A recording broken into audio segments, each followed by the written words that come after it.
surga, surga mulia. Surga, surga, surga mulia. Surga, mulia. Surga itu milik saya. Surga itu milik saya.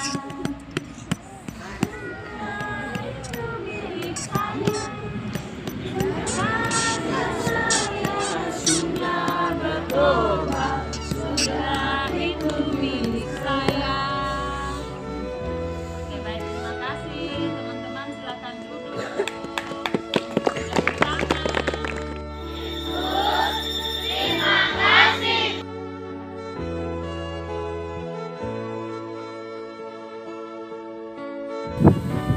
Baik, terima kasih. Saya akan berbicara untuk bagaimana perjalanan saya sejak selama tahun 2007. Orang tua saya di kampung di Sukumek di Kelasi Sorom di Jemaat Anugerah Wet. Selama itu tahun 2000 sampai 2005 Bapak jatuh ke dalam dosa atau Bapak kawin dua, dan waktu itu posisi kami di disiplin dan tinggal di luar selama 5 tahun. Sewaktu berjalan terus saya dan kakak-kakak kami 7 bersaudara dan saya anak yang ke-6. Dan selama itu saya tidak tahu membaca menulis, tetapi 2007 saya keluar dari Kono ke Wamena, dan selama saya tinggal di Wamena 4 tahun, dan puji Tuhan, rencana Tuhan 2011 saya ke Lanicaya di distrik Maki, dan saya masuk di SD JPPK Tobanakme. Dari 2011 sampai 2012 saya ujian, dan saya lanjut SMP di SMP Negeri 1 Maki di distrik Maki, dan saya selesai 2016, dan saya meneruskan kelanjutan jenjang tinggi lagi di SMP di Wamena, SMA di Wamena, SMA JPK Bethlehem Wamena.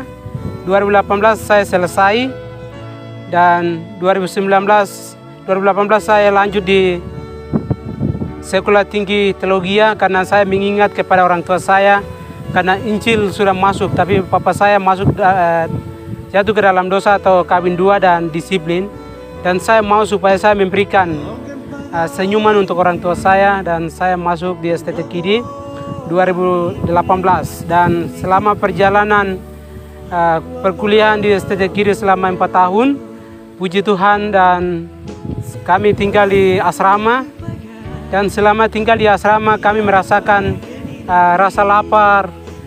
Kadang kami tidak punya uang, kami tidak punya makanan, tapi Tuhan berikan kami singkong dan juga sayur-sayur yang ada di STT Kidi di kompleks. Dan itu orang tua kami, pendidik Gereja Injil di Indonesia, mereka ambil tanah yang luas, dan kami bisa menikmati menghidupi STT Kidi dengan estakin. Kami kelola dan kami menikmati sendiri, dan itu adalah suatu cara yang dibuat oleh orang tua para pendidik gereja.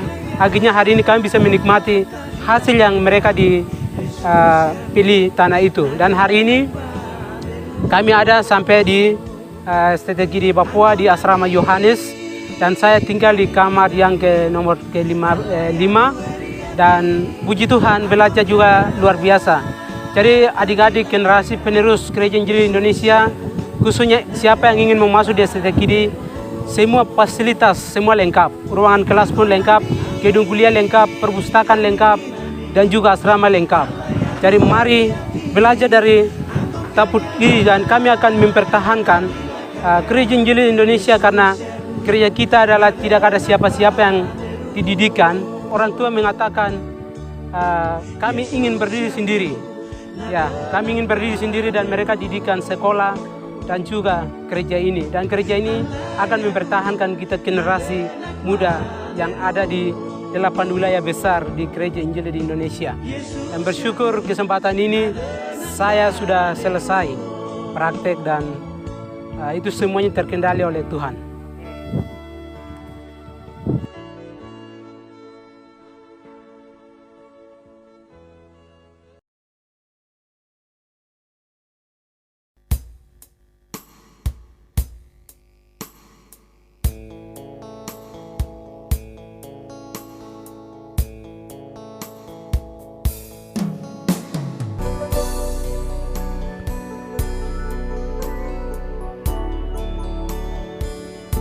STTJ di Papua tahun 2021 tanggal 13 Desember.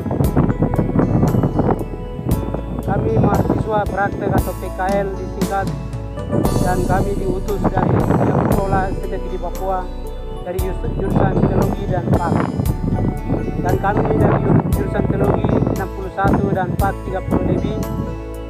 Tetapi yang sebagian teman-teman tidak ikut karena ada tidak selesai dalam mata kuliah, dan kami yang sebagian sudah diutus. Dan kami berangkat dari Jayapura ke Wamena, dan teman-teman saya praktek ada yang di gereja Kidi di wilayah Toli, Yamo, dan juga Pegunungan Bintang dan Pansel dan Pantura. Tapi saya sendiri memilih gereja Baptis West Papua atau disingkat gereja Baptis dan wilayah Maki. Puji Tuhan, saya kirim surat dari Wamena tanggal 14 Desember dan diterima oleh ketua wilayah Maki sebagai pemimpin gereja hak wilayah, dan saya sebagai mahasiswa harus mengetahui melalui wilayah, dan pikiran saya akan praktek di gereja Baptis Damai. Tapi puji Tuhan, Bapak Ketua Wilayah Yoren Wenda mengatakan gereja Gidi datang ke Baptis berarti itu mama, dan saya tidak bisa menolak karena anak datang untuk itu bawa berkat kebenaran. Dan hal apa saja kami terima, apalagi untuk kebenaran kami bisa menolak. Dan puji Tuhan, Bapak terima saya selama bulan Desember. Tanggal 24 saya pelayanan di Maki, selama Desember saya melayani di Pemuda, dan tanggal 3 Januari mereka rapat semua 14 gereja, badan pengurus, dan juga pemuda, ketua pemuda, kaum ibu, kaum bapak, sampai semua pemimpin gereja rapat keputusan bahwa 5 titik akan anak melayani. Dan waktu itu mereka ambil keputusan dan jadwal dengan resmi bahwa masuk dalam pengurus wilayah waktu PTN. Dan puji Tuhan, saya pelayanan di situ bukan hanya saya sendiri, tetapi ketua wilayah, sekretaris wilayah, bendahara wilayah, dan juga ketua pemuda tingkat wilayah. Kami pelayanan sama-sama.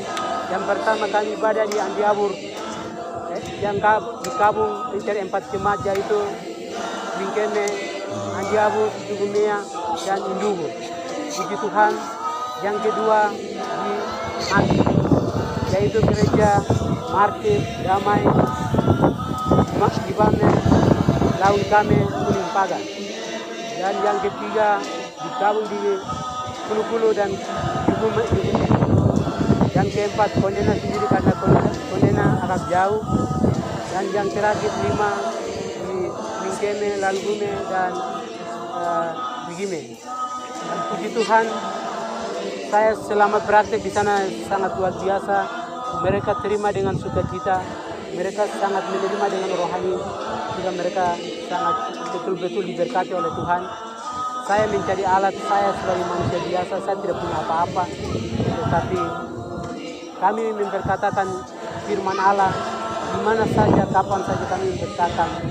Di situ api Injil akan menyala, karena orang Tuhan yang ada pada kita itu dia tidak pernah dipadamkan itu ataupun situasi.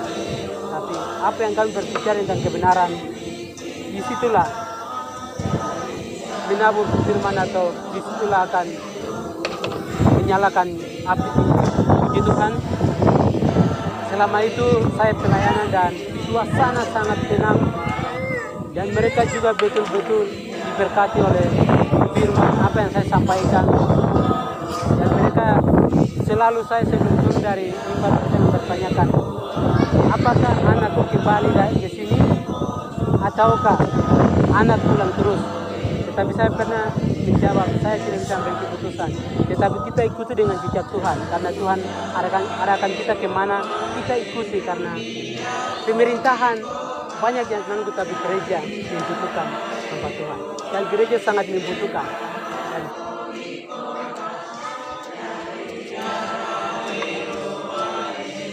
baik, terima kasih Yang pertama, para pengajar atau pendidik di Papua yang diutus ke saya.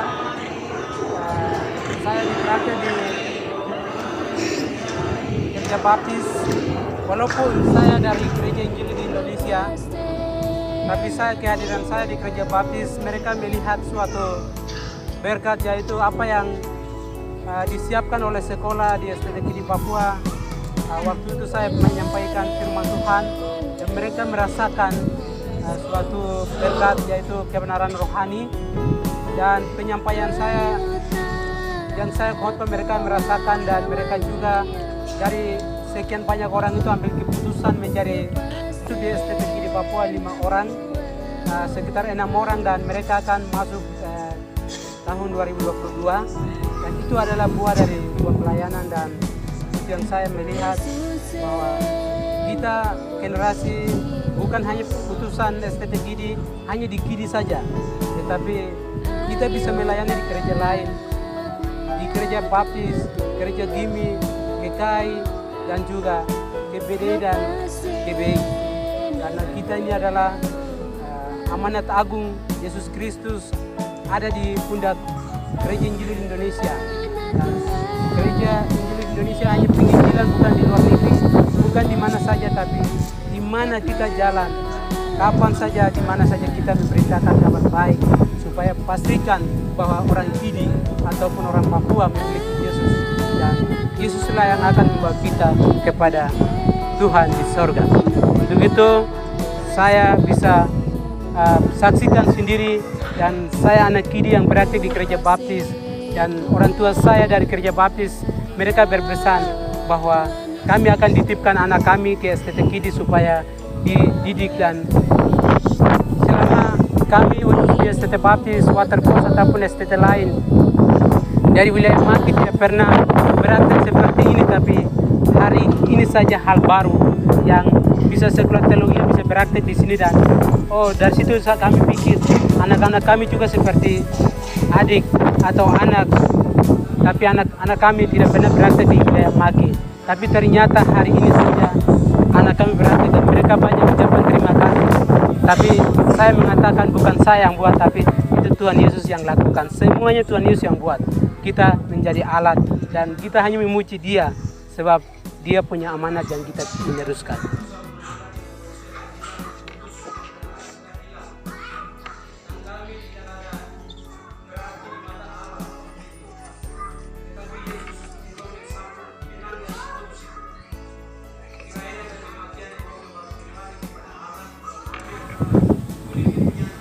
Baik, saya waktu sejak masih sekolah SD, SMP, SMA itu saya punya cita-cita pertama itu mau jadi polisi. Terus yang kedua tuh saya punya bapak angkat itu tentara, jadi bapak angkat bilang harus kau jadi tentara. Tapi ya sewaktu seiring pas saya SMA itu saya pikir untuk Papua Merdeka. Papua Merdeka, dan saya pernah demo-demo di Wamena, pernah dapat tangkap, dipenjarakan, dan saya berpikir, dan saya banyak baca buku tentang Papa Sokrates Sofian Yoman dan Papa Bini Kiai, dan juga Papa Dorman Wandiko. Mereka berbicara tentang nasib bangsa ini, karena kalau suku dan bangsa lain itu pemerintah duluan masuk, tapi di Pulau Papua itu Injil duluan masuk. Dan banyak orang berpikir bahwa kalau seorang yang jadi hamba Tuhan itu miskin dan tidak ada apa-apa, jadi mau dapat perempuan kah, mau dapat jabatan apapun itu miskin begitu. Tapi ternyata saya sudah masuk di STT Gidi dan saya belajar teologi. Di dalam kebenaran kita bisa kaya. Di dalam kebenaran kita bisa hidup tenang. Di dalam kebenaran ada jalan keluar. Di dalam kebenaran kita bisa bebas. Karena dulu kita orang Papua itu, mereka mengatakan di Pulau Papua itu pulau setan, pulau monyet, pulau kanibal. Tetapi Otto dan Geslet mengabarkan Injil 5 Februari. Mereka memerdekakan kita orang Papua dengan Injil kekuatan Allah. Mari generasi penerus bangsa Papua dan juga generasi Gereja Injil di Indonesia, kita berbicara kebenaran di atas tanah ini. karena tidak ada yang lain-lain yang diselamatkan nasib kita, jiwa kita, tetapi dalam kebenaran kita akan selamat.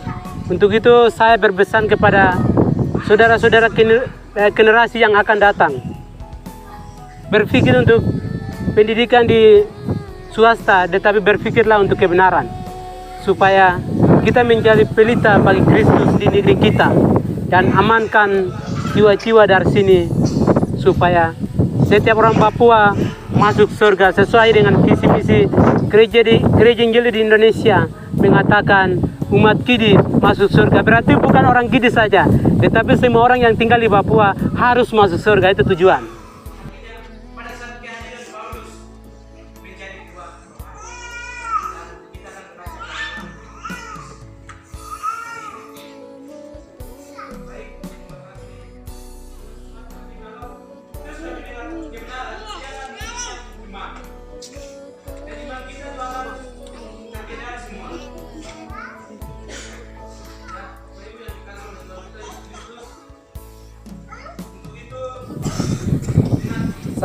Yang pertama saya berpesan kepada generasi penerus, buanglah pikiran yang sedang kita pikirkan seperti saya.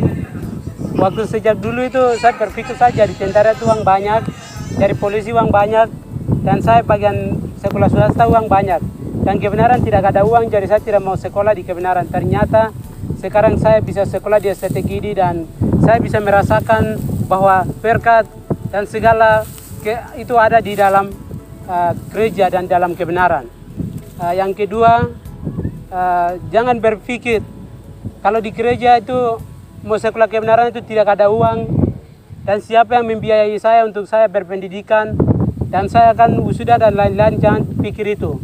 Kita mengikuti Yesus karena firman Tuhan mengatakan segala yang letih lesu aku akan memberikan kelegaan kepadamu, dan itu adalah janji yang dijanjikan oleh Tuhan. Siapa yang mengikuti Yesus ada berkat, karena di dalam Yesus ada berkat. Yang ketiga, saya berpesan bahwa kita jari Tuhan lebih bagus, karena Matius pasal 6 ayat 33, jarilah dahulu kerajaan Allah, maka semuanya akan ditambahkan. Entah itu umur panjang, entah itu sekolah, entah itu mau sukses dalam kebenaran ataupun jasmani dan rohani, ataupun apa saja dalam keluarga, Anda justru akan sukses. Jika kita jari Tuhan lebih dahulu, kerajaan Allah lebih dulu, maka semuanya akan sukses. Mari datang di STT Kidi, dan orang lain bisa, kita juga bisa. Kerja Kidi bisa kalau kita generasi siap hari ini. Terima kasih, Tuhan memberkati. Semangat untuk mempertahankan gereja Injil